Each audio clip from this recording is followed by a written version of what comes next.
4-Hers, my name is Paige Selman and I'm with the Missouri Engaging Youth Serving Communities Project, or what we call MOHOCOLA. Did you know that you can jumpstart your community to talk about and take action on things you care about most? Teens across the United States are doing just that through this project, which is sponsored by the National 4-H Council and the USDA National Institute of Food and Agriculture. The 4-Hers are gathering youth and adults in their community to discuss issues such as poverty, hunger, bullying, and the need for more youth opportunities after school. These meetings are called community forums. A community forum is a public meeting led by youth in order to gather feedback, insight, and ideas on an issue so that the teams are better prepared to tackle and solve it.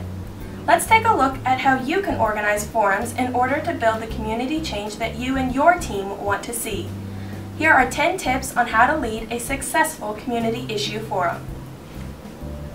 Tip number 1. Prepare for your forum. Start by talking to a wide range of youth and community leaders about your issue. Visit with student organization leaders, school officials, and youth programs in your community.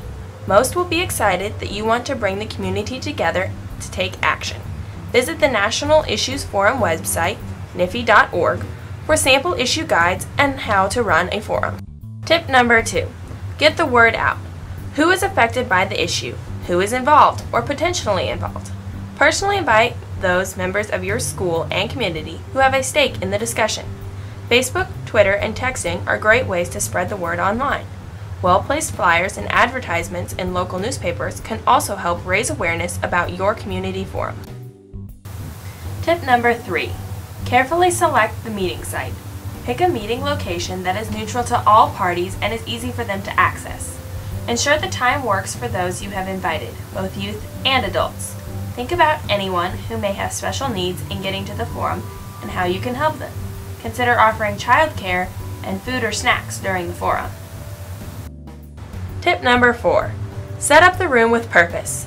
Make sure participants will be able to see each other and the meeting leaders during the discussion. A half-circle setup works well.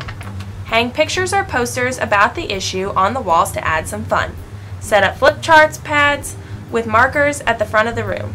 During the meeting, have a volunteer recorder from your team write down what participants say in large, bright, and colorful lettering. Tip number 5. Set a timeline and stick to it. Everyone, including youth, are extremely busy, and no one likes to be stuck in a meeting longer than expected. Be clear about how long the forum discussion will last. Plan out about how much time you will spend on each topic ahead of time. Pick one of your team members to be a timekeeper to help you stay on time. Tip number 6. Create a personal connection. If you are one of the forum moderators, welcome participants and let them know how much their participation means. Allow time at the beginning for people to share how their lives are impacted by the issue. People are more willing to discuss the issue and work towards a solution if they see a direct impact on their life. Tip number 7. Allow for pauses. As a facilitator, it may feel uncomfortable when you ask a question and no one answers right away. Expect pauses as a part of the process. Avoid the temptation to fill in these moments by talking. Instead, give people space to think about and put their ideas into words. If necessary, ask the same question another way or move on to the next. Tip number 8. Give equal chances for participation. If you find that certain participants are doing most of the talking, direct the conversation to some of the quieter members. Use non-threatening questions like, "What do others of you think about this topic?" or "Are there other viewpoints we haven't heard yet?" Their opinions are valuable, and asking what they think can get them talking. Tip number 9. Prompt the participants with questions. A question is like an invitation. It gets people thinking and opens them to new possibilities. A statement is sometimes interpreted as a fact, whether it is or not.